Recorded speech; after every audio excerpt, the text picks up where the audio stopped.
परमेश्वर का वचन देखेंगे मत्ती उसका 22 अध्याय।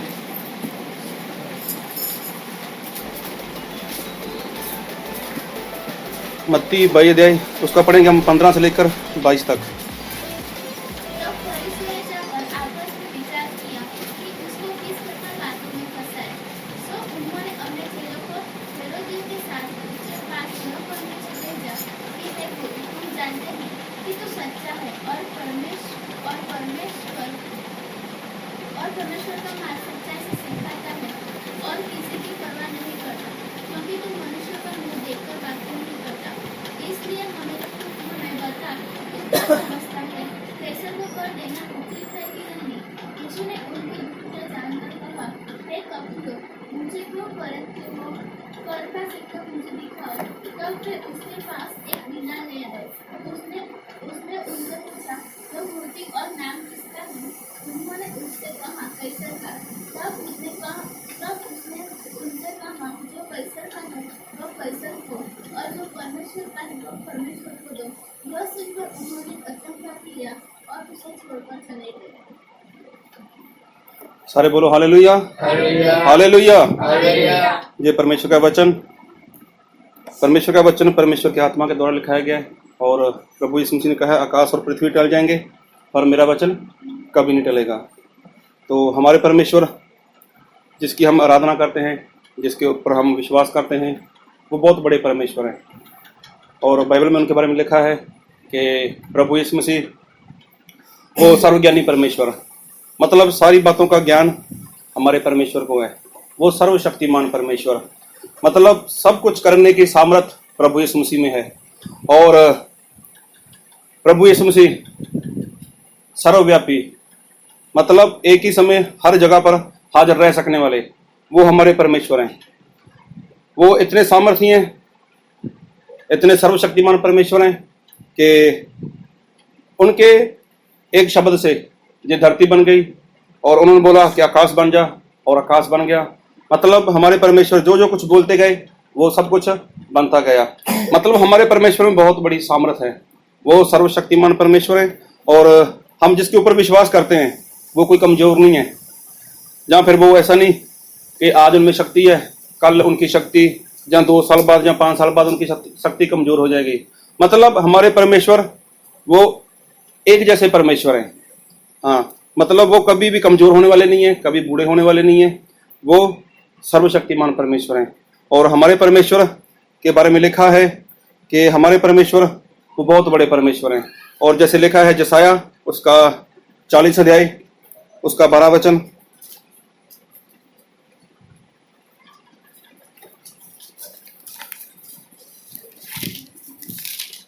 किसने महासागर को चुल्लू से मापा और किसके दिखते से आकाश का नाप हुआ?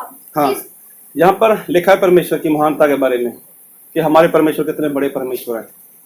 मतलब कि हमारे परमेश्वर ने जो धरती के ऊपर पानी है उसको अपने चुल्लू में ले लिया, और जो आकाश है उसको परमेश्वर ने अपनी हाथ के साथ, अपनी गिट्ठ के साथ उसकी मिनती की है। इतने बड़े परमेश्वर, मतलब कोई भी वैज्ञानिक, कोई भी साइंस वाला या कोई भी ऐसा इंसान, यह आकाश कहाँ से शुरू होता है कहाँ पे खत्म होता है किसी को नहीं मालूम।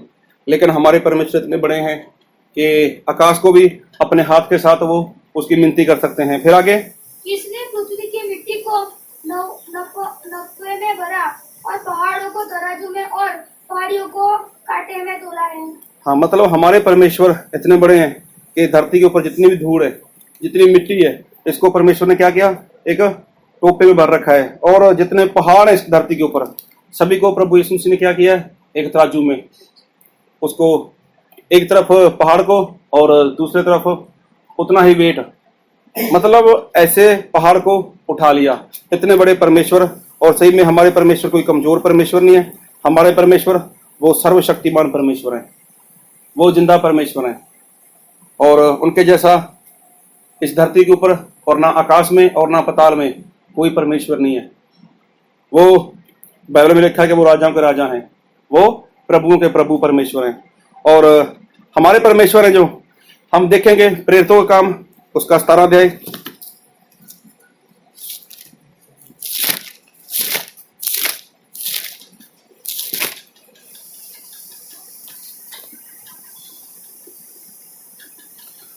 उसका पढ़ेंगे हम 24 और 25। जिस परमेश्वर ने पृथ्वी और उसके सब वस्तुओं को बनाया, वह स्वर्ग और पृथ्वी का स्वामी होकर हाथ से बनाए हुए मंदिरों में नहीं रहता। मतलब परमेश्वर के बारे में लिखा है, जिन्होंने परमेश्वर ने सब कुछ बना दिया, आकाश, पृथ्वी, पृथ्वी के ऊपर हम जो कुछ भी देखते हैं, चाहे समंदर, चाहे नदियां, चाहे पेड़, पहाड़, पौधे, पशु, पंछी, जो कुछ भी देखते हैं, सब कुछ हमारे परमेश्वर ने बनाया है। और आकाश में भी चाहे हम जो कुछ देखते हैं, उसको बनाने वाले कौन है? वो हमारे परमेश्वर हैं, वो हमारे प्रभु यीशु मसीह हैं। मतलब वो हाथों के बनाए हुए मंदिर में प्रभु यीशु मसीह नहीं रहते। और आगे, न किसी वस्तु का प्रयोजन रखकर मनुष्य के हाथों की सेवा लेता है, क्योंकि वह तो आदमी सबको जीवन और श्वास और सब कुछ देता है। मतलब प्रभु यीशु मसीह को किसी भी इंसान की सेवा की जरूरत नहीं है। प्रभु यीशु मसीह नहीं चाहते कि कोई भी इंसान उसकी सेवा करे। इतने बड़े परमेश्वर, इतने बड़े परमेश्वर, उसकी कौन इंसान सेवा कर सकता है? मतलब प्रभु यीशु मसीह को किसी की गरज नहीं है, चाहे वो कोई भी इंसान हो, पढ़ा लिखा हो, गोरा हो, लंबा हो, जैसा भी हो, लेकिन प्रभु यीशु मसीह को किसी भी इंसान की जरूरत नहीं है। प्रभु यीशु मसीह नहीं चाहते कि कोई भी इंसान उसकी सेवा करे। लेकिन हमारे प्रभु यीशु मसीह वो सर्वशक्तिमान परमेश्वर हैं, वो सब कुछ करने की सामर्थ्य अकेले रखते हैं। और जसाया उसका 66 और उसका 1 वचन, यहोवा यूं कहता है, आकाश मेरा सिंहासन और पृथ्वी मेरे चरणों की चौकी है। तुम मेरे लिए कैसा भवन बनाओगे और मेरे विश्राम का कौन सा स्थान होगा? हाँ, सारे बोलो हालेलुया, हालेलुया। परमेश्वर का वचन ऐसा बोल रहा है कि जो आकाश है वो परमेश्वर के बैठने का सिंहासन है, और धरती के ऊपर प्रभु यीशु मसीह परमेश्वर के सिर्फ और सिर्फ पैर ही आते हैं। मतलब कितने बड़े परमेश्वर हमारे, वो हमारे परमेश्वर बहुत बड़े परमेश्वर हैं। तो सही में परमेश्वर को, प्रभु यीशु मसीह को किसी भी इंसान की हाथों की सेवा की जरूरत नहीं है। लेकिन आज देखा जाए, आज बहुत से लोग संसार में हैं जो परमेश्वर को खुश करना चाहते हैं। आज हर एक इंसान चाहता है कि मैं परमेश्वर को खुश कर सकूं। तो हर एक इंसान की अपनी अपनी सोच है कि परमेश्वर को कैसे खुश करें। तो कई लोग उस परमेश्वर के नाम से मतलब भूखों को खाना खिलाते हैं, कई लोग कपड़े बांटते हैं, कोई कैसा करता है, कोई कैसा करता है। और कई लोग उस परमेश्वर को खुश करने के लिए अपना परिवार छोड़कर, अपना घर छोड़कर, अपनी सारी प्रॉपर्टी छोड़कर वो दूर जंगलों में चले जाते हैं और वहां पर जाके उसकी भक्ति करते हैं, वहां पर जाके उसकी प्रार्थना करते हैं। और कई लोग तो ऐसे हैं कि एक पैर के ऊपर खड़े होकर उसकी भक्ति करते हैं। लेकिन हमारे परमेश्वर वो कभी भी ऐसी बातों से खुश नहीं होते। हाँ, वो बहुत ही बड़े परमेश्वर हैं, वो सर्वशक्तिमान परमेश्वर हैं। और हम देखेंगे भजन संहिता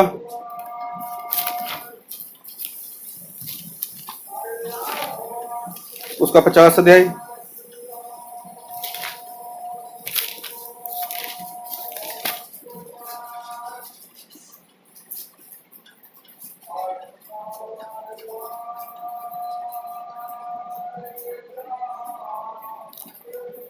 हम पढ़ेंगे 9 से। मैं न तो तेरे घर से न तेरे पशुशालों से बकरे ले। थोड़ी ऊंची आवाज में पढ़ो कोई। मैं न तो तेरे घर से बैल, न तेरे पशुशालों से तेरे बकरे ले लूंगा। हाँ, परमेश्वर ऐसा बोलते हैं कि मुझे तेरे घर से कोई बैल नहीं चाहिए। और आगे हिंदी में क्या लिखा वो बकरे का, मैं न तो तेरे घर से बैल, न तेरे पशुशालों से बकरे ले लूंगा। मतलब यहाँ पर इंसान पशु रखता है, अपने भेड़ बकरी रखता है यहाँ पर। मतलब परमेश्वर ने साफ मना किया है कि मुझे ना तो कोई बैल चाहिए और ना ही तुम्हारे घर से कोई ऐसा बकरा चाहिए और ना ही कोई ऐसी भेड़ चाहिए। फिर आगे, क्योंकि वन के सारे जीव जंतु और हजारों पहाड़ों के जानवर मेरे ही है। हाँ, मतलब जंगल में जितने भी पशु हों, पंछी हों, जितने भी जानवर हों, और चाहे वो पहाड़ों में है चाहे वो जंगलों में है, वो सारे किसके हैं? वो तो परमेश्वर के हैं। और परमेश्वर ने उनको पैदा किया है, परमेश्वर ने उनको बनाया है। फिर आगे, पहाड़ों के सब पक्षियों को मैं जानता हूँ और मैदान पर चलने फिरने वाले जानवर मेरे ही है। हाँ, परमेश्वर का वचन साफ साफ हमें बताता है, स्पष्ट लिखा हुआ है कि जितने भी इस धरती के ऊपर चाहे पशु है, चाहे पंछी है, चाहे जो कुछ भी है, वो सारे जानवर सिर्फ और सिर्फ परमेश्वर के हैं। वो किसके हैं? परमेश्वर के हैं। फिर आगे, यदि मैं भूखा होता तो तुझसे न खाता, क्योंकि जगत और जो कुछ उसमें है वो मेरा है। अगर परमेश्वर ऐसा बोलते हैं, अगर मुझे इसकी जरूरत होती कि मुझे भेड़ दो, मुझे बैल दो, या मुझे कोई ऐसा पंछी दो, तो मैं तुम्हें बोल देता, लेकिन मुझे इसकी जरूरत नहीं है, क्योंकि सारे बैल, सारे पशु, सारे पंछी, सारे जानवर ये तो मेरे हैं। मैंने इनको बनाया है, मैंने इनको पैदा किया है, मुझे इसकी जरूरत नहीं है। फिर आगे पढ़ो। क्या मैं बैल का मांस खाऊं, वह बकरों का लहू पीऊं? मतलब परमेश्वर सब बोलते हैं, क्या मैं बैल का मांस खाऊं या मैं किसी जानवर का लहू पीऊं? मतलब परमेश्वर साहब बोलते हैं कि मुझे इनकी जरूरत नहीं है, मुझे इसकी जरूरत नहीं है। लेकिन आज फिर भी लोग परमेश्वर को खुश करते हैं। कैसे? क्योंकि परमेश्वर की दी हुई चीज को लेकर परमेश्वर के सामने चले जाते हैं। परमेश्वर, मैं लेके आया हूं आपके लिए, मैं बैल लेके आया, मैं भेड़ लेके आया, मैं बकरा लेकर आया, मैं आपके लिए ये लेकर आया हूं। लेकिन परमेश्वर क्या बोलते हैं? ये सब कुछ तो मेरा ही है, ये सब कुछ किसका है? मेरा है, मैंने इसको पैदा किया है, मैंने इसको बनाया है। तो लेकिन आज सचमुच हर इंसान चाहता है कि वो परमेश्वर को खुश करे, परमेश्वर को खुश कर सके। लेकिन खुश करने के लिए इंसान वो नए नए तरीके ढूंढता है, नए नए तरीके ढूंढता है कि मैं अपने परमेश्वर को खुश कर सकूं और मेरा परमेश्वर मुझसे खुश हो जाए। तो वो जो परमेश्वर ने पैदा किया है, जो परमेश्वर ने पैदा किया है, वही चीजें लेकर इंसान परमेश्वर के पास जाता है। तो हम देखेंगे पहला शमूएल उसका 15 अध्याय।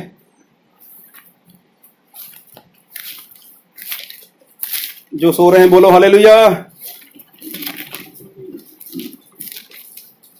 पहला शमूएल उसका 15 अध्याय उसका 22 वचन। शमूएल ने कहा, क्या यहोवा होम बलियों और मेल बलियों से उतना प्रसन्न होता है जितना कि अपनी बात के माने जाने से प्रसन्न होता है? सुन मानना तो बलि चढ़ाने और कान लगाना मेढ़ों की चर्बी से उत्तम है। हाँ, सारे बोलो हालेलुया हालेलुया। हालेलुया। परमेश्वर के वचन में लिखा है कि परमेश्वर को अगर खुश करना है तो वो किसी ऐसी बात से खुश नहीं होते परमेश्वर कि उसके लिए कोई इंसान बलि दे, या उसके लिए कोई पशु दे, या उसके लिए कोई पंछी लेकर आए। लेकिन परमेश्वर इसी बात से खुश होते हैं कि परमेश्वर की आवाज़ को सुना जाए, परमेश्वर की आवाज़ को सुना जाए और परमेश्वर जो बोलते हैं उसको मान लिया जाए। लेकिन आज फिर भी लोग परमेश्वर को खुश करते हैं कि चलो परमेश्वर को किसी हमारी ऐसी चीज़ की ज़रूरत होगी। तो कई लोग जो नंगे होते हैं उनको कपड़े देते हैं कि शायद परमेश्वर खुश हो जाएं। कई लोगों का ऐसा मानना है कि जो भूखा है उसको खाना खिला दो, हो सकता है परमेश्वर खुश हो जाएं। जहाँ कुछ लोग ऐसे हैं जो सोचते हैं कि किसी गरीब की सहायता करने से शायद परमेश्वर खुश हो जाएंगे। मतलब परमेश्वर साफ बोलते हैं कि मैं इसी बात से खुश होता हूँ कि इंसान मेरी आवाज़ को सुन सके, मुझे जो पसंद है वो करे। और सही में देखा जाए संसार के ऊपर जो कुछ भी है वो सिर्फ और सिर्फ परमेश्वर का है। वो बनाने वाले हमारे परमेश्वर हैं, हमारे परमेश्वर जो सर्वशक्तिमान परमेश्वर हैं। मतलब वो हमारी किसी भी ऐसी वस्तु से खुश नहीं होते, क्योंकि सब कुछ देने वाले कौन, सब कुछ पैदा करने वाले कौन? वो तो परमेश्वर हैं जिन्होंने सब कुछ पैदा किया। तो आज हमने जो बाइबल में पढ़ा मत्ती उसका 22 अध्याय और हमने पढ़ा उसका 15 से लेकर 22 तक हम पढ़ेंगे। उसमें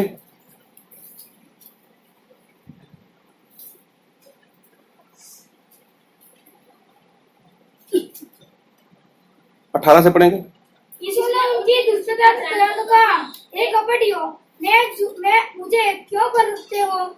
कर का सिक्का मुझे दिखाओ। तब वे उसके पास एक दीनार ले आए। उसने उनसे पूछा, यह मूर्ति और नाम किसका है? उन्होंने उससे कहा, कैसर का। तब उसने उनसे कहा, जो कैसर का है वह कैसर को, और जो परमेश्वर का है वह परमेश्वर को दो। हाँ, सारे बोलो हालेलुया। हालेलुया। जहाँ पर कुछ फरीसी लोगों ने एक साजिश बनाई कि हम प्रभु यीशु मसीह के ऊपर कोई दोष लगाएंगे। उन्होंने कोई साजिश बनाई और वो चाहते थे कि प्रभु यीशु मसीह किसी ऐसी बात में फंस जाएं और हमें उसके ऊपर दोष साबित करने का मौका मिल जाए। तो उन लोगों ने साजिश बनाई और पूछा प्रभु यीशु मसीह को कि पहले तो प्रभु यीशु मसीह की जाकर उन लोगों ने महिमा की, उसके बारे में अच्छा बोला तो और कहा कि गुरुजी आप कभी भी किसी का पक्षपात नहीं करते। हम आपसे एक बात जानना चाहते हैं कि जो कैसर है, कैसर मतलब उस समय का एक राजा था, और जो उसका जजिया मतलब टैक्स, जो वहां का राजा है उसको टैक्स देना सही है या गलत है। तो प्रभु यीशु मसीह ने उनके मन के विचारों को जाना और बोला कि मुझे कोई सिक्का दो। तो उन लोगों ने उसके पास एक सिक्का दिया और प्रभु यीशु मसीह ने देखा उसके ऊपर एक मूर्त थी और बोला जब इसके ऊपर मूर्त किसकी है। तो उन लोगों ने बोला कि इसके ऊपर मूर्त वो कैसर की है। और प्रभु यीशु मसीह ने बोला कि जो कैसर का है वो कैसर को दो, तो जो परमेश्वर का है वो परमेश्वर को दो। सारे बोलो हालेलुया हालेलुया। क्या बोला प्रभु यीशु मसीह ने? एक बार फिर पढ़ेंगे हम, 21 पढ़ो। उन्होंने उससे कहा केसर का। तब उसने उससे कहा जो केसर का है वो केसर को, और जो परमेश्वर का है वो परमेश्वर को दो। सारे बोलो हालेलुया। प्रभु यीशु मसीह ने ऐसा बोला कि जो राजा का है वो राजा को दे दो और जो परमेश्वर का है वो परमेश्वर को दो। अभी देखा जाए परमेश्वर का है क्या, जबकि सब कुछ तो परमेश्वर का ही है। जितने भी धरती के पशु हैं, जितने भी पंछी हैं, जितने भी जानवर हैं, चाहे वो जंगल के, चाहे वो किसी के घर में हैं, चाहे वो पहाड़ पर हैं, कहीं पर भी हैं, वो सारे किसके हैं? वो तो परमेश्वर के हैं। और प्रभु यीशु मसीह ने ऐसा बोला कि जो परमेश्वर का है वो परमेश्वर को दो। इसका मतलब कि जो परमेश्वर का है वो तो परमेश्वर को देना चाहिए। अगर हम आज कोई बैल लेकर जाते हैं, अगर कोई आज हम भेड़ लेकर जाते हैं परमेश्वर के पास, लो परमेश्वर हम आपके लिए भेड़ लेकर आए, हम आपके लिए बकरा लेकर आए, हम आपके लिए बैल लेकर आए, तो परमेश्वर क्या बोलते हैं? ये तो मेरा ही है, ये तो मेरा ही है। लेकिन प्रभु यीशु मसीह ने ऐसा बोला कि जो परमेश्वर का है वो परमेश्वर को दो। तो इसका मतलब कि परमेश्वर का कुछ ना कुछ तो है जो हमें देना चाहिए। सारे बोलो हालेलुया हालेलुया। हम देखेंगे लेविया उसका 27 अध्याय,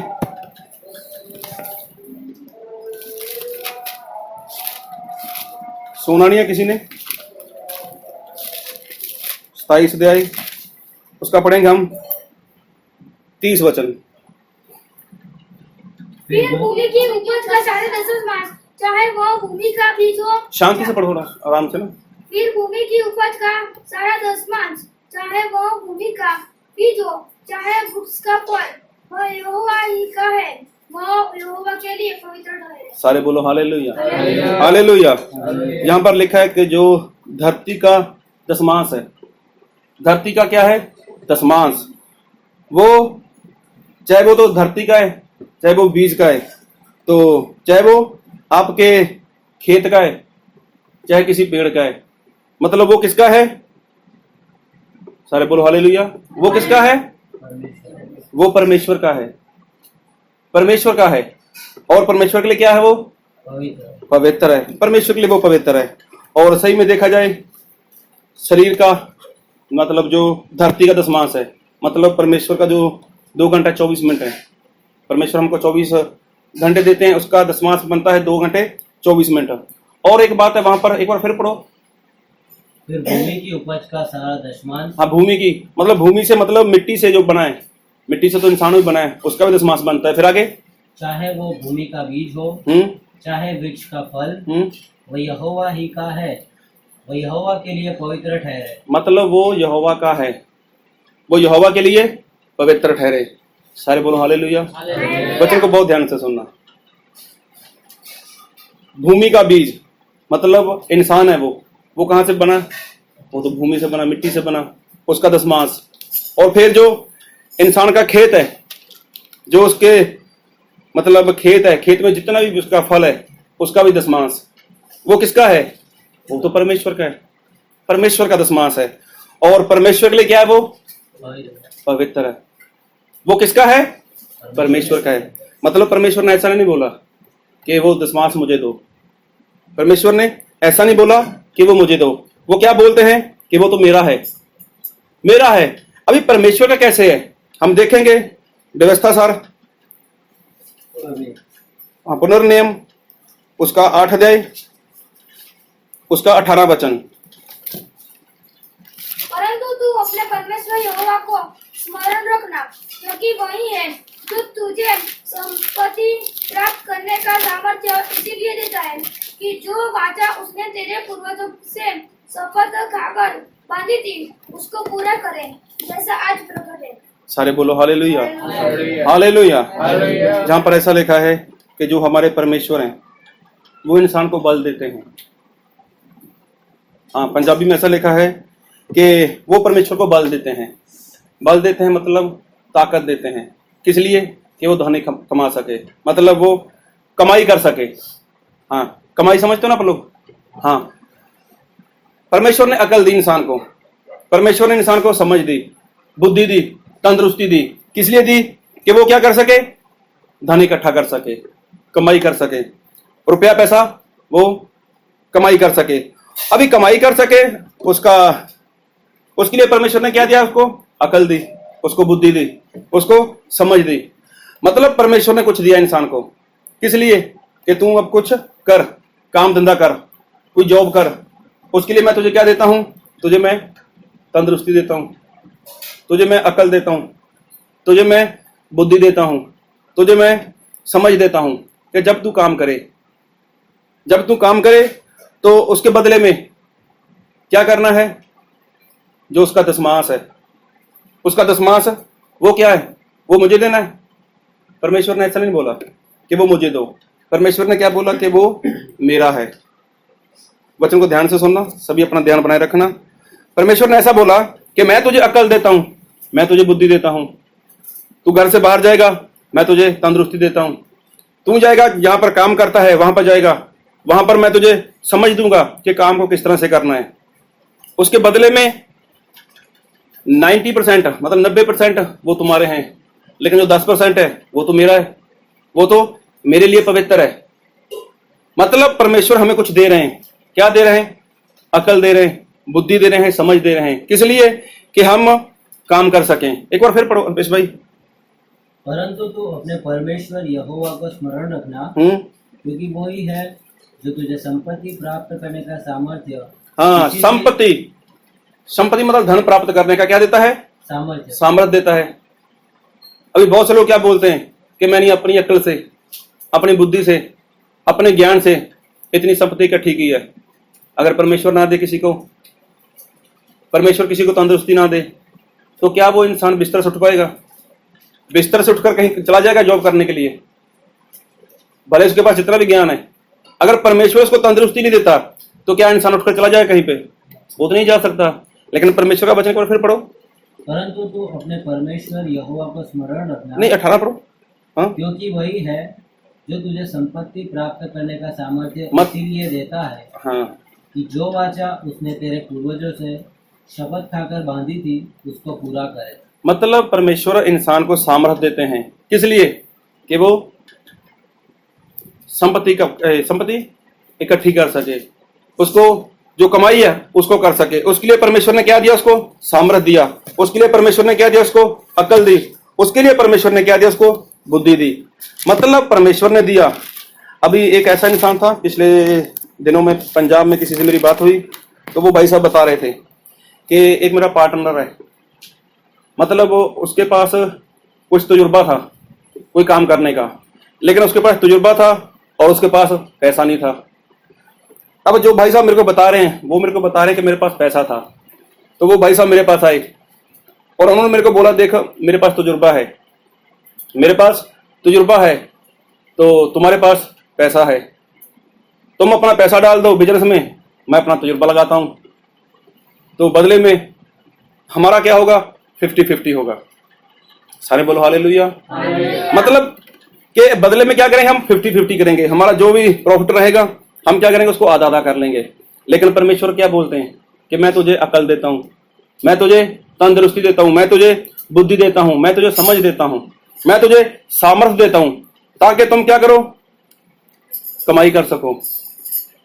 उसके बदले में परमेश्वर ने ऐसा नहीं बोला कि मुझे 50-50 दो, लेकिन परमेश्वर ने क्या बोला कि दशमास मेरा है। सारे बोलो हालेलुया।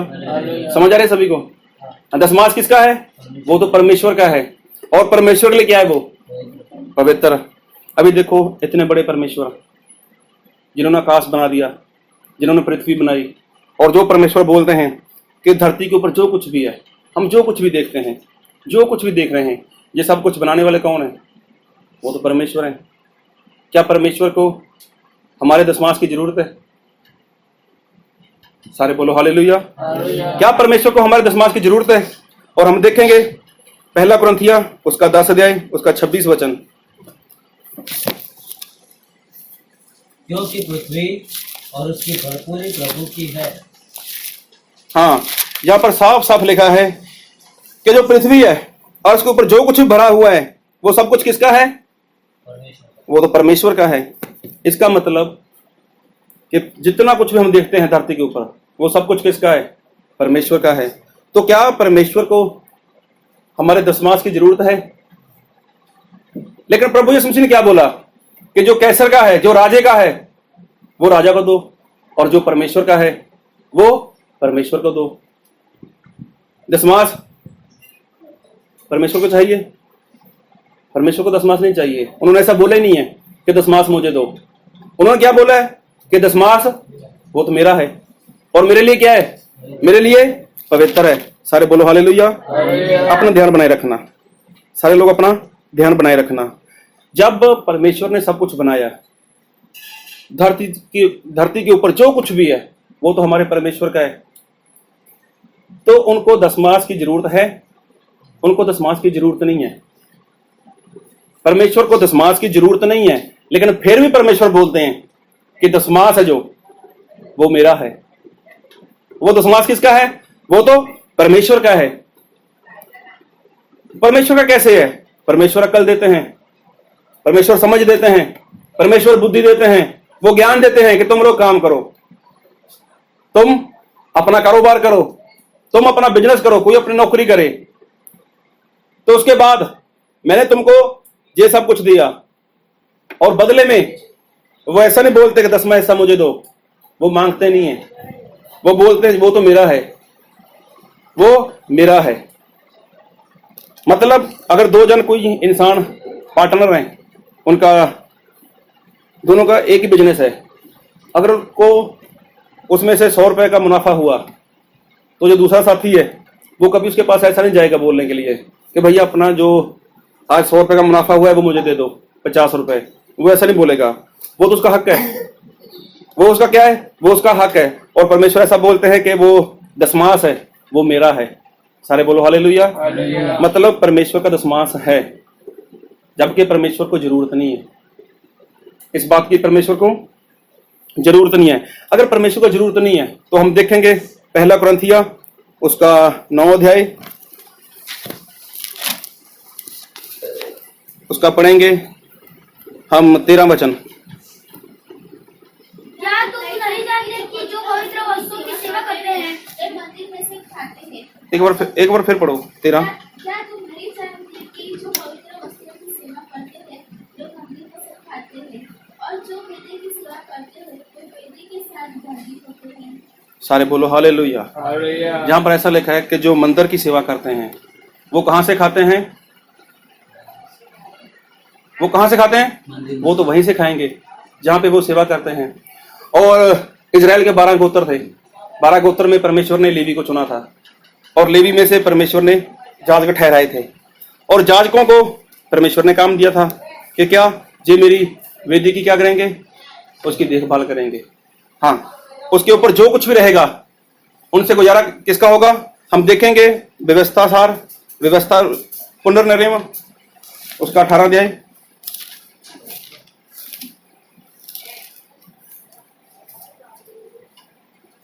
उसका 1 वचन है। लेवी याजकों का वरन सारे लेवी गोत्रियों का थोड़ा शांति से पढ़ो। लेविया याजकों का वरन सारे लेविया गोत्रियों का इस्राएलियों के संग कोई भाग व अंश न हो। उनका भोजन हव्य और यहोवा का दिया हुआ भाग है। मतलब जो लेवी लोग हैं, मतलब जो परमेश्वर ने इजराइल की 12 गोत्रों में से एक गोत्र लेवी को पसंद किया था, उसको परमेश्वर ने अलग किया था, उनको परमेश्वर ने अपने लिए अलग किया था। और परमेश्वर ने क्या बोला कि ये मेरे हैं, और जब ये मेरी वेदी पे आएंगे और वहां पर जो कुछ भी होगा उनकी देखभाल करना, उनकी जरूरतों को पूरा करना, वो किसका काम है? वो तो परमेश्वर का काम है। और हम देखेंगे पहला कुरिन्थिया उसका 9 अध्याय उसका 14 वचन। इसी रीति से प्रभु ने भी ठहराया कि जो लोग सुसमाचार सुनाते हैं उनकी जीविका सुसमाचार से हो। हाँ, मतलब हमने 13 में पढ़ा कि मतलब जो परमेश्वर की सेवा करते हैं, हाँ, सेवा करने वाले मतलब लेवी, लेवी मतलब याजक, याजक मतलब पास्टर, वो सेवा करते हैं तो वो उनका गुजारा कहाँ से होगा? उनका गुजारा तो वेदी से होगा। मतलब जो कुछ भी आएगा वेदी पर वो उसी से परमेश्वर उनका गुजारा करेंगे। और 14 में ऐसा लिखा है कि जो इंसान परमेश्वर की खुशखबरी का प्रचार करता है तो उसका गुजारा कहाँ से होने वाला है? खुशखबरी से। जो प्रचार करता है वहीं से उसका गुजारा होगा। एक बार फिर पढ़ो 14 को। इसी रीति से प्रभु ने भी ठहराया कि जो लोग सुसमाचार सुनाते हैं उनकी जीविका सुसमाचार से हो। हाँ, जो खुशखबरी का प्रचार करते हैं, जो परमेश्वर की मतलब वचनों का लोगों में प्रचार करते हैं, खुशखबरी लेकर जाते हैं, उनकी जीविका मतलब उनका जो गुजारा है वो कहाँ से हो? वो तो खुशखबरी से हो। सारे बोलो हालेलुया, हालेलुया। और हम देखेंगे पहला कुरिन्थिया 9 अध्याय उसका 7 वचन। कौन कभी अपनी गिरह से खाकर सिपाही का काम करता है? कौन डाक की बारी लगाकर उसका फल नहीं खाता? हाँ, मतलब ऐसा कौन सा इंसान है जो फौज में नौकरी करे और अपने घर से खाए? ऐसा तो कोई भी नहीं है। मतलब कि जो कोई इंसान फौज की नौकरी करता है वो कहाँ से खाएगा? वो तो वहीं से खाएगा। और कौन सा ऐसा इंसान है कि जो अपने लिए अंगूर की बाड़ी लगाए, अंगूर का खेत लगाए और उसका फल ना खाए, उसका फल ना खाए? फिर आगे पढ़ो। कौन भेड़ों की रखवाली करके उनका दूध नहीं पीता?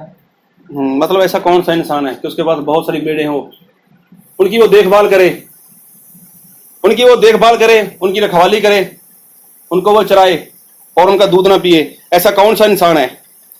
मतलब ऐसा कौन सा इंसान है? फिर आगे पढ़ो।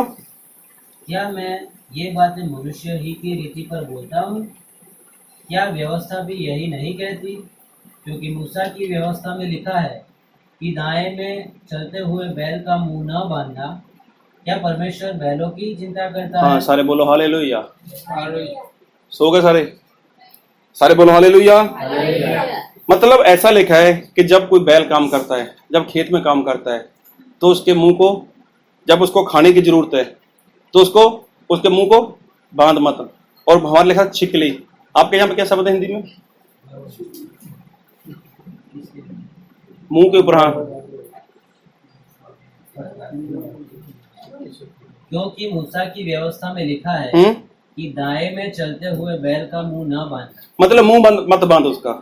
अगर वो काम कर रहा है, अगर इंसान मतलब किसी बैल से खेत में काम ले रहा है, उसने काम किया, उसके बाद उसको कुछ खाना चाहिए, उसके बाद ऐसा मत करो कि बैल को कहीं और बांध दो।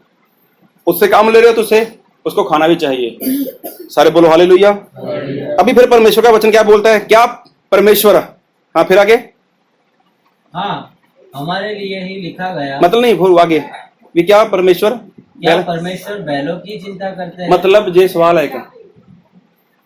एक इंसान खेत में काम ले रहा है बैल से, अच्छा काम लिया, उसके बाद उसको खाने की जरूरत है। मतलब जो इंसान उससे काम ले रहा है वो उसको खाना भी देता है। तो परमेश्वर का वचन ऐसा बोलता है, क्या परमेश्वर को वो बैल की चिंता है? परमेश्वर बैलों की चिंता करते हैं, जबकि परमेश्वर बैल की चिंता नहीं करते। पढ़ो आगे। या विशेष करके हमारे लिए कहते हैं। हाँ, हमारे लिए ही लिखा गया, क्योंकि उचित है कि जातने वाले आशा से जोते और दावने वाले भागी होने की आशा से दावनी करे। हाँ, मतलब यहाँ पे ऐसा लिखा है कि परमेश्वर को बैल की चिंता नहीं है। जो इंसान बैल से काम ले रहा है खेत में, वो तो उसको खिलाएगा, लेकिन परमेश्वर को बैल की चिंता नहीं है।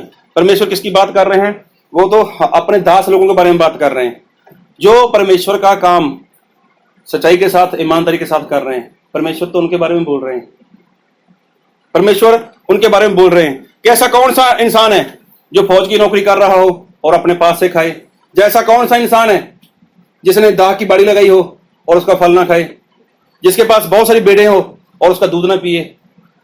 मतलब ऐसा कोई भी नहीं है, ऐसा कोई भी नहीं है। मतलब ऐसा कोई इंसान भी नहीं है कि जो बैल से पूरी तरह से काम ले और उसके बाद वो उसको खाना ना दे।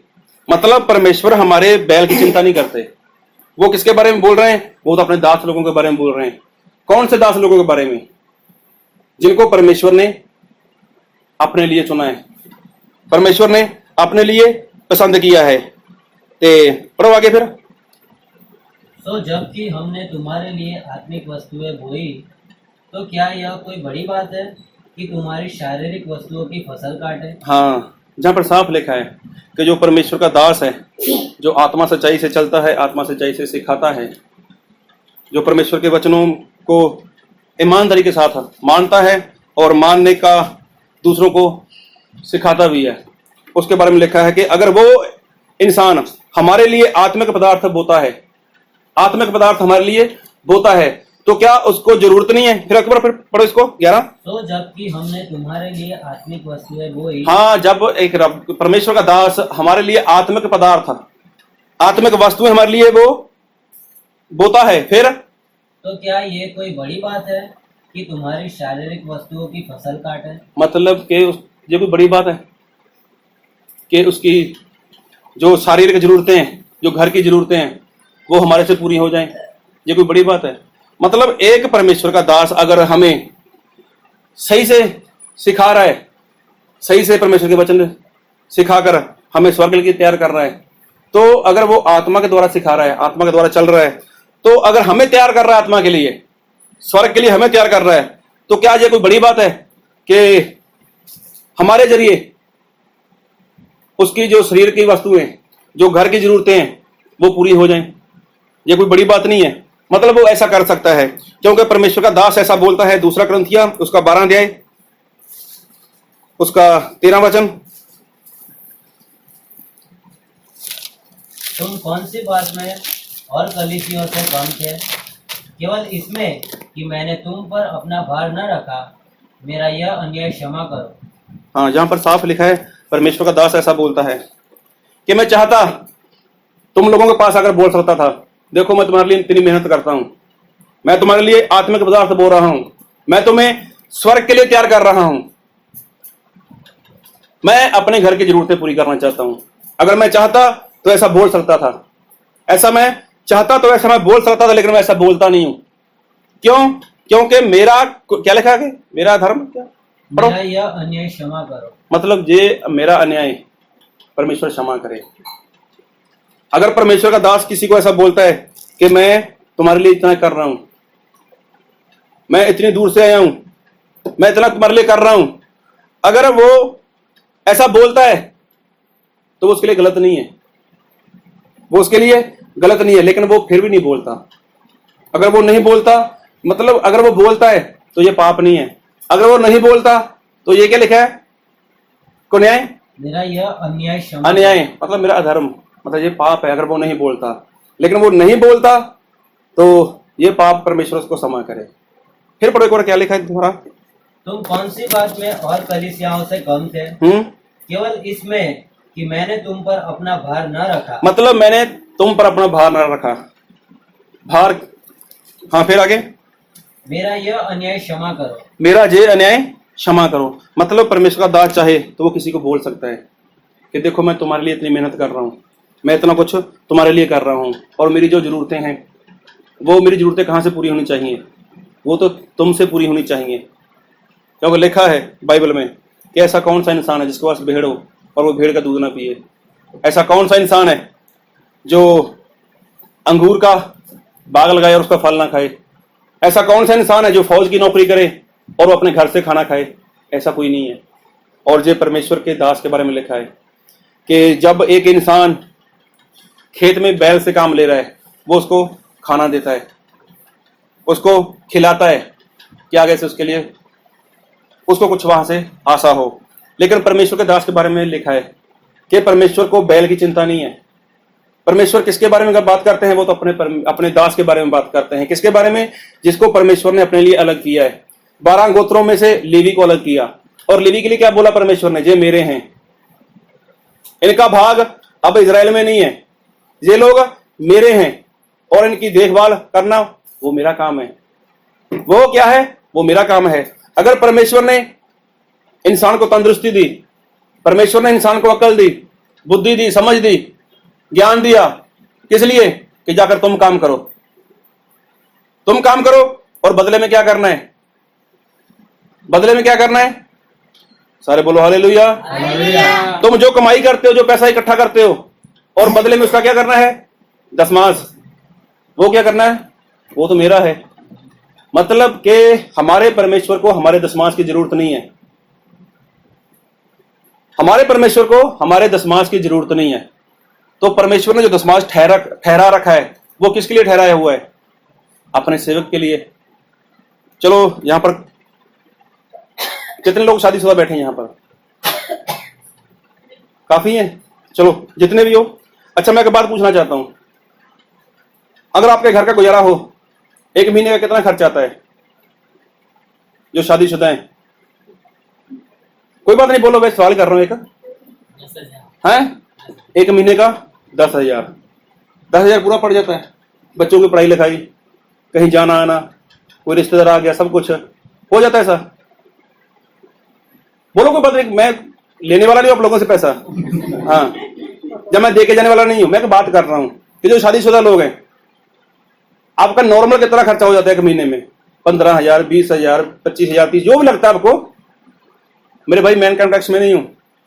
हाँ है, 12 से 15, मतलब पूरा बच्चों का पढ़ाई, यूनिफॉर्म, बुक्स वगैरह सब कुछ डालकर 15 मान लें। इतनी बड़ी सिटी है यार। है? मैं वही बात करता हूँ, इतना गुजारा नहीं होता। जहां आप लोगों ने कभी औसत नहीं निकाला होगा इसका। अभी पेट्रोल का क्या दाम चल रहा है यहाँ पर? फिर वही बात कर रहा हूँ। आप लोग भूल में, इस बात की भूल में हो कि 10-12 हजार से आपका घर का गुजारा चलता होगा। जो गैस लेते हो कितना का आता है? बिजली का बिल आता है, कपड़े आते हैं, बच्चों की स्कूल फीस आती है, सब कुछ आता है।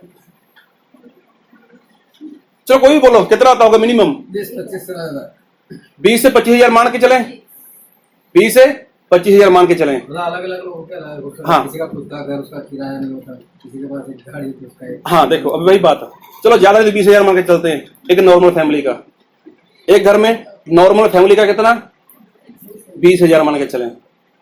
तो उसके पास चलो बच्चे हैं, उसके बच्चे सुनो, उसके पास बच्चे हैं, बच्चे स्कूल में जाते हैं, और वो भाई साहब जॉब करते हैं, और घर का गुजारा है वो 20 हजार से चलता है। लेकिन फिर भी महीने के लास्ट में जाकर फिर वो प्रार्थना करता है, परमेश्वर थोड़ा जल्दी करना कि थोड़ा पैसा जल्दी आ जाए, मतलब किसी से कुछ लेना ना पड़े। मतलब इतनी बड़ी सिटी में रह रहे हैं, लेकिन 20 हजार भी कम पड़ता है। नहीं तो आज के बाद कल से नोट करना इस बात को। नॉर्मल मेरे हिसाब से एक घर का खर्चा जो एक दिन का होगा, नॉर्मल से नॉर्मल 500 रुपये होगा ही।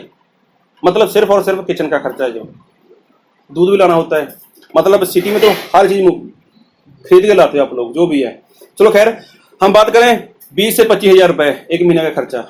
ये किसकी खर्चा है? एक नॉर्मल इंसान की बात कर रहा हूँ मैं, उसका खर्चा। तो उसमें उसके घर पे कोई गेस्ट आया या नहीं आया, वो अलग से बात है। वो कहीं बाहर गया या नहीं गया, वो अलग से बात है। लेकिन उसका पेट्रोल कहाँ पे खर्च हुआ, ये अलग से बात है। लेकिन परमेश्वर ने क्या बोला कि ये जो लेवी है, लेवी में किसका है? वो तो मेरा है। और लेवी को परमेश्वर ने क्या बोला कि मैं इसको, जो इजराइल की 12 गोत्र है, इसमें से अलग कर दिया। किस लिए? कि ये मेरे लिए पवित्र है। अब इनकी देखभाल करना वो मेरा काम है। और परमेश्वर ने क्या बोला कि मैं तुम्हें क्या देता हूं? अकल देता हूं, बुद्धि देता हूं, समझ देता हूं, ज्ञान देता हूं, ताकि तुम लोग जो कमाई करोगे, जो पैसा कमाओगे, उससे क्या होगा?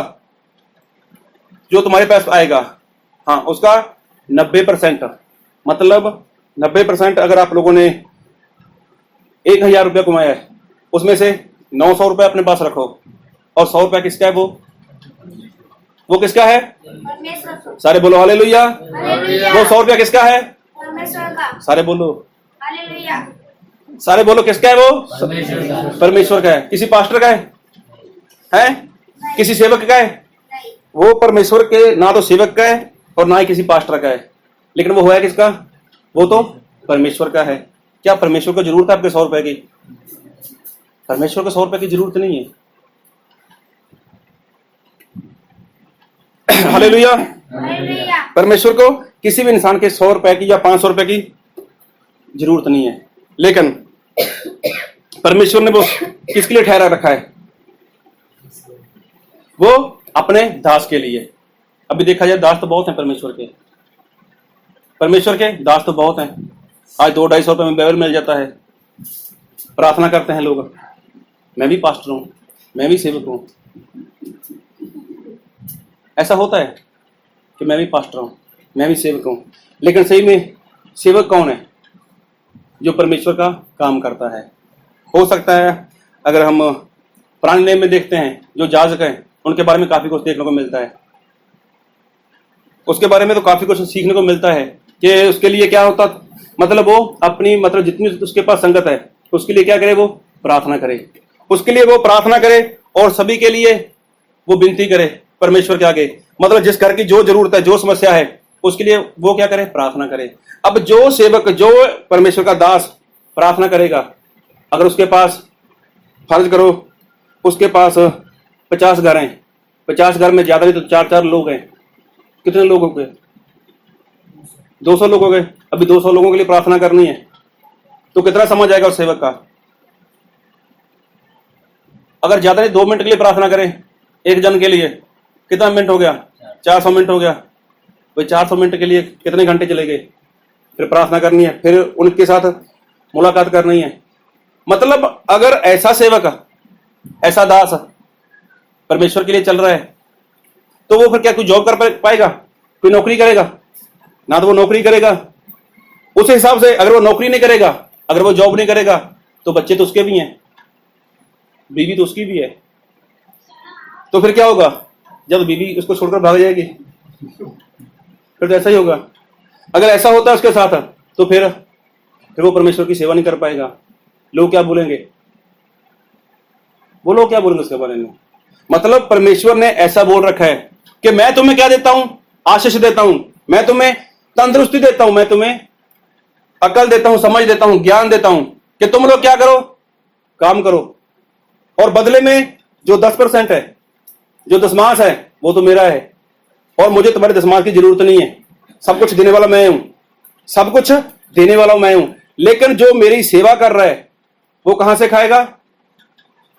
वो तो उसी वेदी से खाएगा। वो तो कहां से गुजारा करेगा? अपना खुशखबरी से गुजारा करेगा। सारे बोलो हालेलुया। उसका गुजारा कहां से होगा? उसका गुजारा तो खुशखबरी से होगा। लेकिन कब? कि जब वो परमेश्वर के वचन के अनुसार चलेगा, जब वो परमेश्वर के वचन के अनुसार चलेगा। अभी हम नॉर्मल बात करते हैं कि एक जन का घर का गुजारा ज्यादा नहीं 20 से 25 हजार रुपया है एक महीने का खर्चा।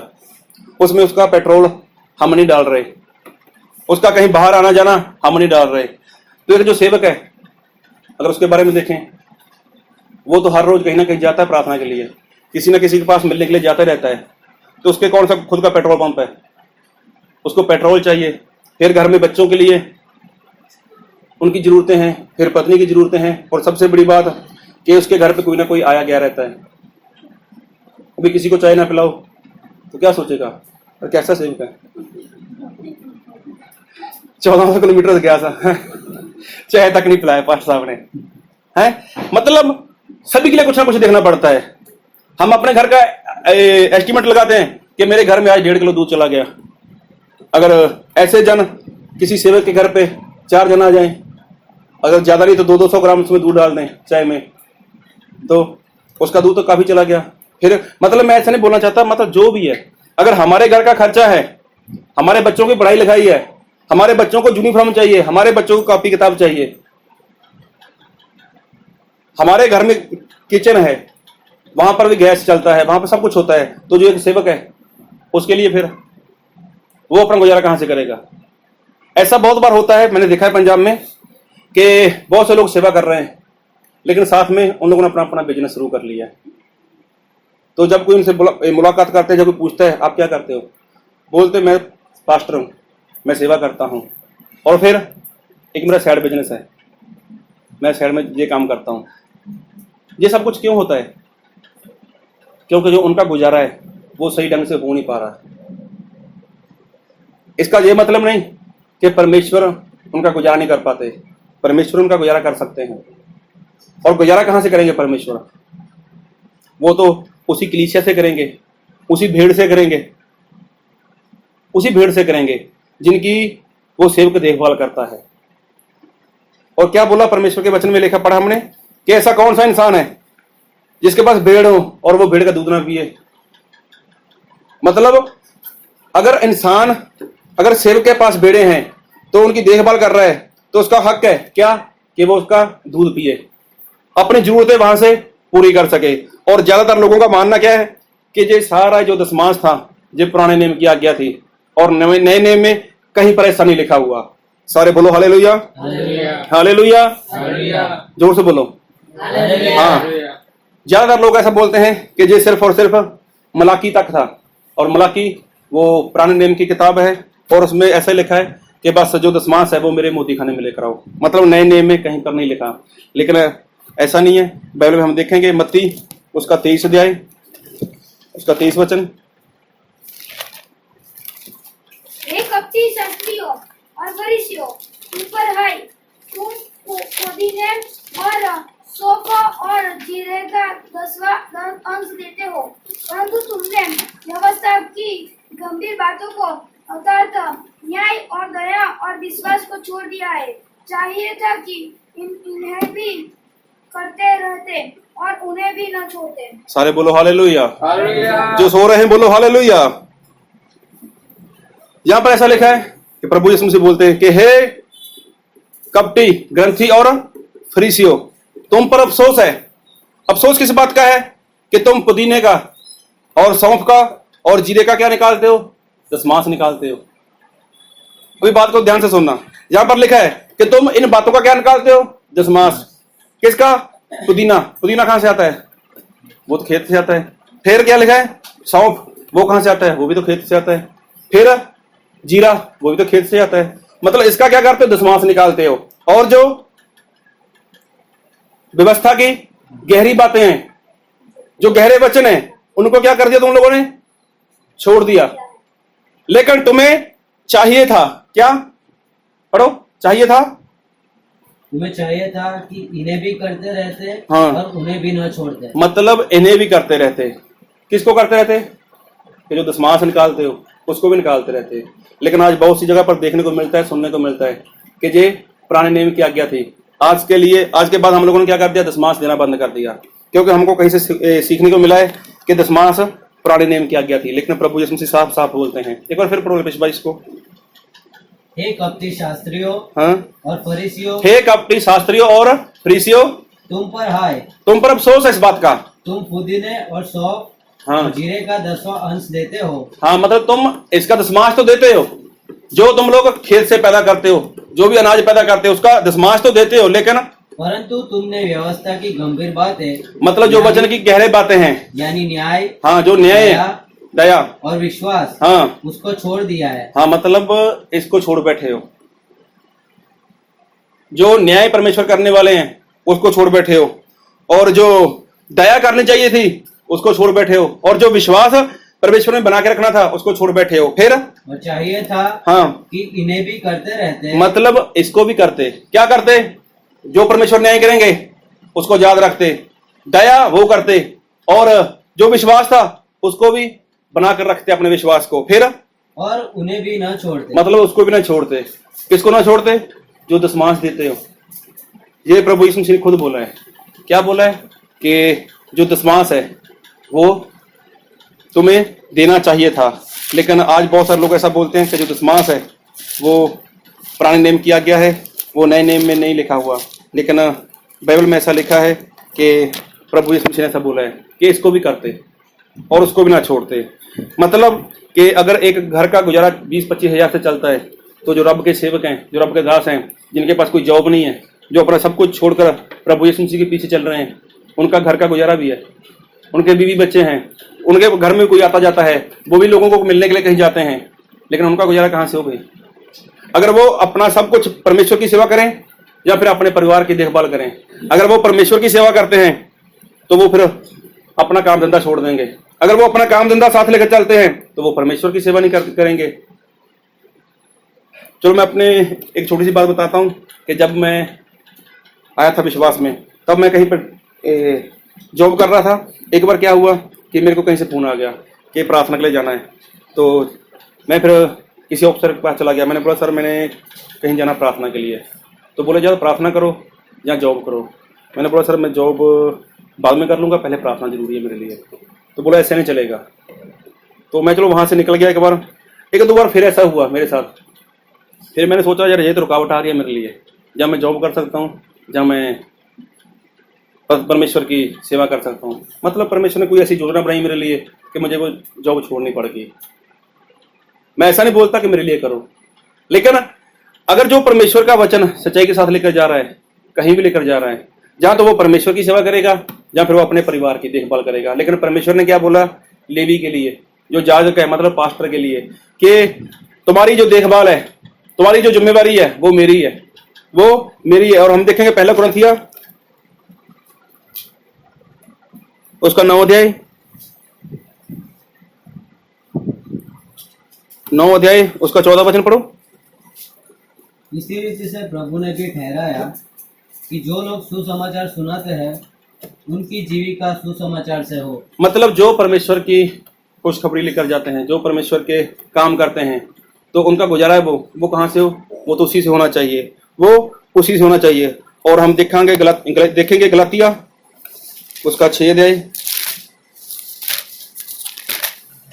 उसका 6 वचन। जो वचन की शिक्षा पाता है वह सब अच्छी वस्तुओं में सिखाने वाले को भागी करे। सारे बोलो हालेलुया। हालेलुया। जो कोई इंसान परमेश्वर के वचन को सीखता है, हाँ परमेश्वर के वचन को सीखता है, वो क्या करे? सिखाने वाले को क्या करे? क्या करे? भागी। हाँ किसमें? सब अच्छी सारी अच्छी बातों में। मतलब जो इंसान को अपने घर के लिए चाहिए वो उसके बारे में भी सोचे, उस दास के बारे में सोचे जो उसके लिए अपना सामान निकाल कर जा रहा है, जो उसके लिए अपना परिवार छोड़कर जा रहा है। वो देखे उसके लिए कि अपना परिवार छोड़कर आया, इसकी जरूरत है, इसका ये सब कुछ है, लेकिन वो कहाँ से पूरा करेगा? वो किसी को बोलने वाला तो है ही नहीं। अगर वो किसी को बोलता भी है तो ये गुनाह भी नहीं है, क्योंकि बाइबल में ऐसा लिखा है कि वो हमारे लिए क्या करता है? आत्मिक पदार्थ बोता है, आत्मिक पदार्थ बोता है। अगर वो बोले कि मैं तुम्हारे लिए इतना कर रहा हूँ, मैं तुम्हारे लिए इतना कर रहा हूँ, और जो मेरी जरूरत है वो आपसे पूरी होनी चाहिए, तो ये इसके लिए गुनाह नहीं है। लेकिन संत पौलुस ऐसा बोलते हैं कि मैंने जो मेरा हक है मैंने उसको चलाया नहीं है। कहीं ऐसा ना हो कि सामने वाला कुछ सोचकर उस सच्चाई से दूर हो जाए, लेकिन वो अपना जो हक है उसका, वो उस हक को पूरी तरह से चला सकता है। लेकिन मेरा परमेश्वर है जो वो क्या बोलता है, हमने जो पढ़ा आज वचन मत्ती 22 अध्याय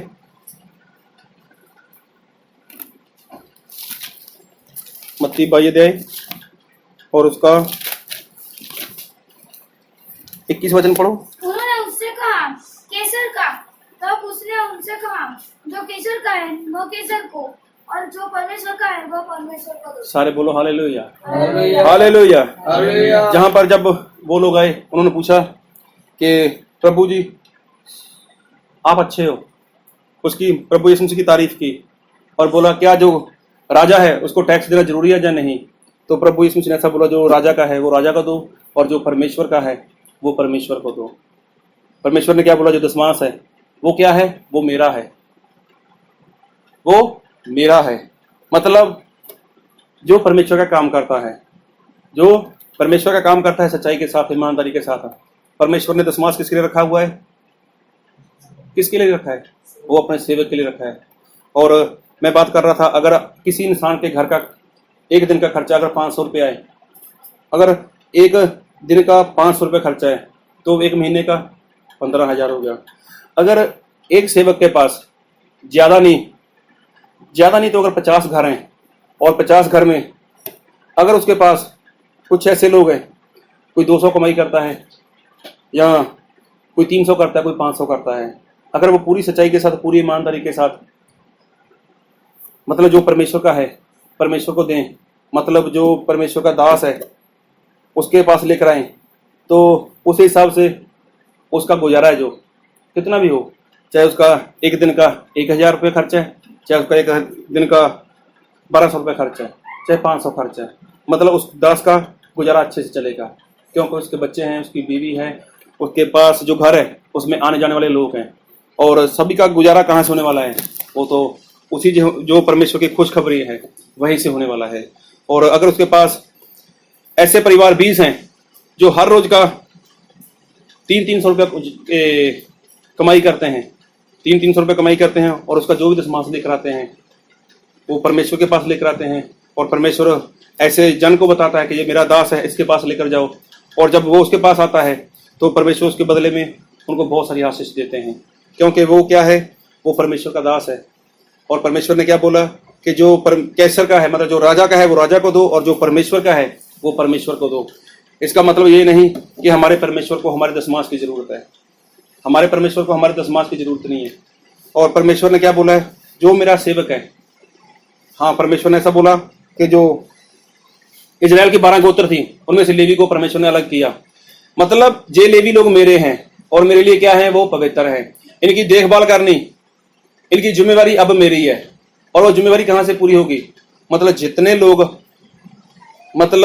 लोग परमेश्वर के राज्य में जाना चाहते हैं, जितने लोग परमेश्वर में सही से चलना चाहते हैं, उन सभी से उस परमेश्वर के दास की जरूरत पूरी होती है। अगर जब परमेश्वर के दास की जरूरत पूरी नहीं होती तो बहुत से लोग मैंने देखे हैं कि वो कुछ समय तक चलते हैं, उसके बाद जब उनके घर का गुजारा नहीं होता तो वो लोग फिर साथ में अपना बिजनेस कर लेते हैं। फिर लोगों की शिकायत रहती है कि हमारा पास्टर हमें मिलने के लिए नहीं आता, हमारे पास्टर को जब हम बुलाते हैं तब वो हमारे लिए प्रार्थना के लिए नहीं आता। वो कहाँ से आएगा आपके पास, जबकि उसकी जो ज़रूरतें हैं वो ज़रूरतें तो हमने पूरी करनी है। वो हमारे लिए आत्मिक पदार्थ बोते हैं, तो क्या उनको इतना हक भी नहीं कि वो शारीरिक पदार्थ हमसे काट लें। और एक बार फिर पढ़ो गलातिया उसका 6 अध्याय उसका 6 वचन।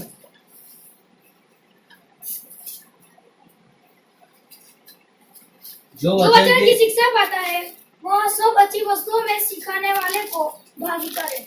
मतलब जो परमेश्वर के वचन की शिक्षा पाता है, हाँ वो क्या करे, जो परमेश्वर के वचन की शिक्षा पाता है, सिखाने वाले को क्या करे, और उसकी सारी जरूरतों में उसको सहभागी हो।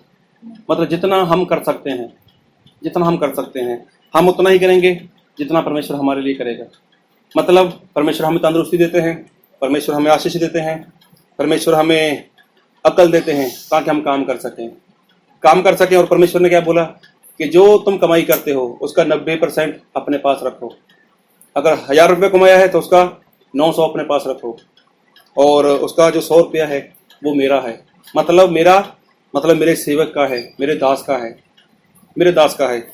एक बार ऐसा हुआ कि कोई पंजाब में इंसान था, वो मसीह में आ गया, और उसका काम क्या था, वो कपड़े बेचता था। तो जब वो मसीह में आया तो उसने पाट साहब से बोला, पाट साहब मेरे लिए प्रार्थना करो कि मेरा काम थोड़ा अच्छा हो जाए। तो चलो उसका काम अच्छा हो गया। अभी क्या हुआ कि उसको एक दिन का कुछ अच्छा पैसा बनने लगा। तो उसने बोला, पाट साहब मेरे को इतना पैसा बनना लगा, अभी आपने प्रार्थना की। तो पाट साहब ने बोला, ठीक है अभी ऐसा करो, इसका जो दशमांश बनता है वो निकालना शुरू कर दो।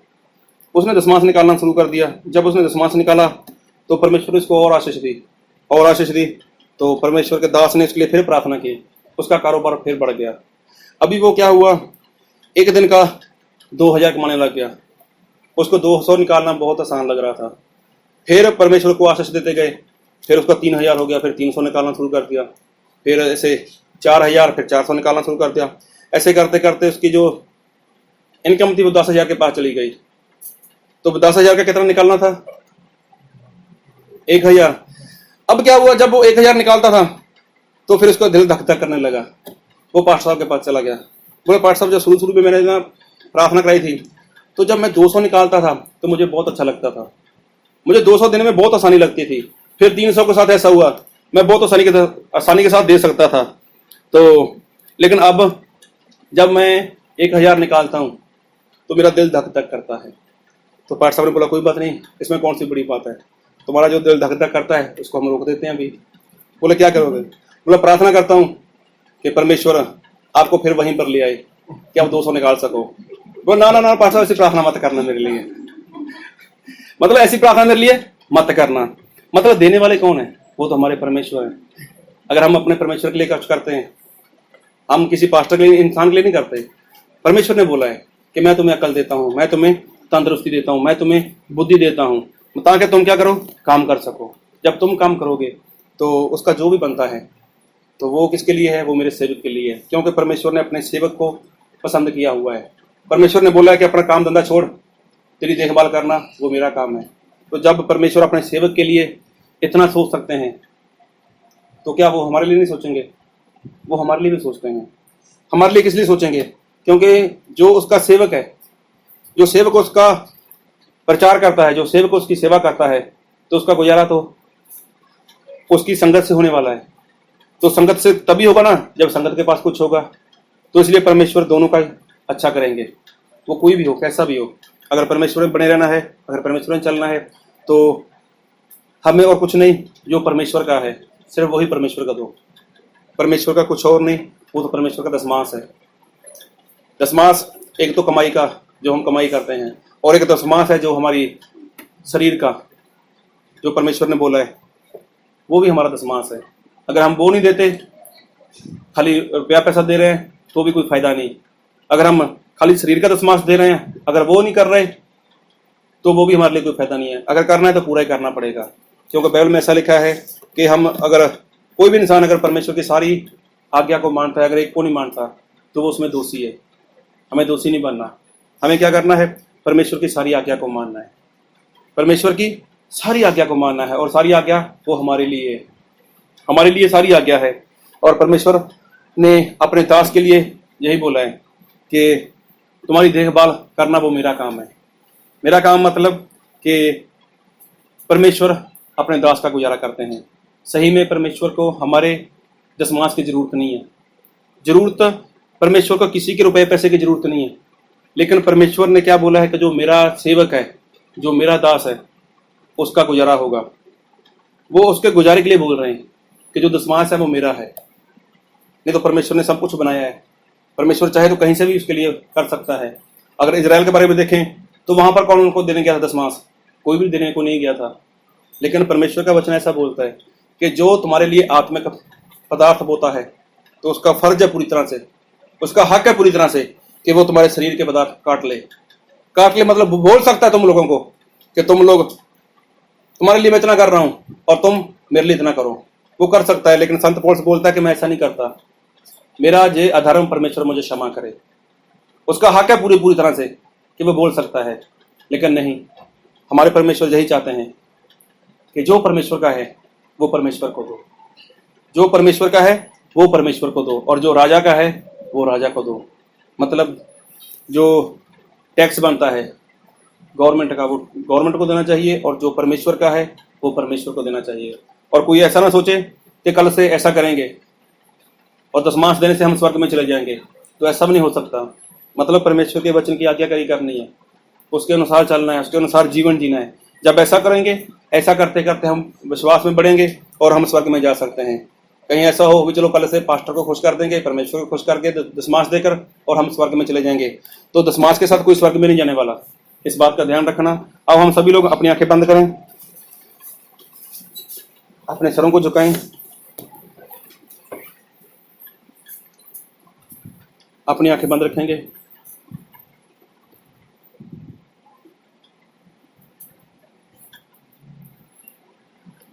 और हमने आज जो वचन को देखा,